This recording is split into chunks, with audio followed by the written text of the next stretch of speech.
Generally આપણને પાચનની કોઈ સમસ્યા હોય, એસિડિટી હોય, કબજિયાત હોય, આપણે ઈસબગુલ લેવાનું સૌથી વધારે પસંદ કરતા હોઈએ છીએ.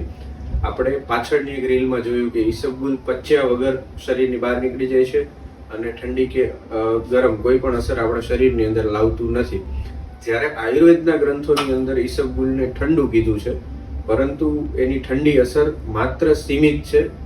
અમુક કન્ડિશનની અંદર જ એની ઠંડી અસર આવે છે. ઈસબગુલની ઠંડી અસર કેવી રીતે આવે છે એ આપણે આ વિડીયોની અંદર સમજશું. જનરલી સૌથી પહેલા જોઈએ તો ઈસબગુલ છે એ આંતરડાની અંદર પચ્યા વગર જ બહાર નીકળી જાય છે, કારણ કે બલ્ક ફોર્મિંગ લેક્ઝેટિવ છે. આંતરડાની અંદર એક લુવાબ બનાવે છે જે ચિકાસયુક્ત હોય છે અને મળની સાથે એ બહાર નીકળી જાય છે, એનું પાચન થતું નથી.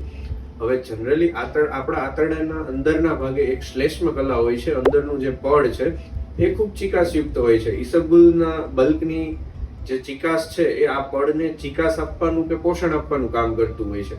જનરલી જે લોકો વધુ પડતી ચા પીતા હોય, પાન માવો ફાકી ખાતા હોય, જે અતિશય તીખું ખાતા હોય, અથવા તો એવા લોકો કે જેને નિરંતર એસિડિટી રહેતી હોય, તો એમના આંતરડાના અંદરનું પડ, જેને શ્લેષ્મ કલા કહેવાય, એ થોડું નબળું પડે, સૂકું પડે, અથવા તો એની અંદર ડેમેજ થાય, ચાંદા પડે વગેરે થાય. સાદી ભાષામાં કહું તો આંતરડું સૂકું પડે અને ત્યાં ચાંદા પડે.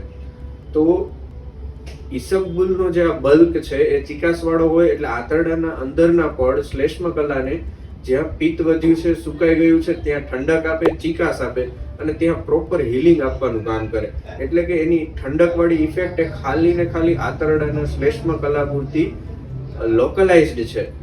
જનરલી આપણને એવું કન્ફ્યુઝન હોય કે ઈસબગુલ ખાઈએ તો શરદી થઈ જાય, કફ થઈ જાય. આવું બિલકુલ થતું નથી, કારણ કે એ બીજી ઔષધિની જેમ પચીને આપણા શરીરની રસધાતુ, રક્તધાતુ વગેરે શરીરની અંદર જઈ અને ત્યાં ઠંડી અસર આપતું નથી, જેથી કરીને વાયુ, પિત્ત, કફ વધઘટ થાય. ઠંડી અસર આપે તો પિત્ત ઘટે.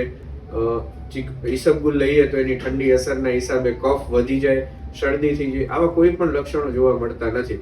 માટે એની ઠંડી અસર છે એ ખૂબ જ લોકલાઇઝ્ડ છે, માત્ર ને માત્ર આંતરડાની શ્લેષ્મ કલા પૂરતી રહેતી હોય છે.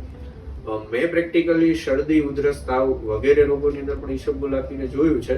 એમાં કોઈ પણ પ્રકારની આડઅસર કે વધારે પડતો કફ વધી જાય કે એવી કોઈ પણ ઠંડી અસર આવતી નથી. માટે આપણા મનમાં કોઈ પણ જાતનું કન્ફ્યુઝન ન રહે અને ક્લિયરલી ઈસબગુલ બધા યુઝ કરી શકે, એ કહેવાનો ભાવાર્થ છે. સ્વસ્થ રહો, આયુર્વેદમાં રહો.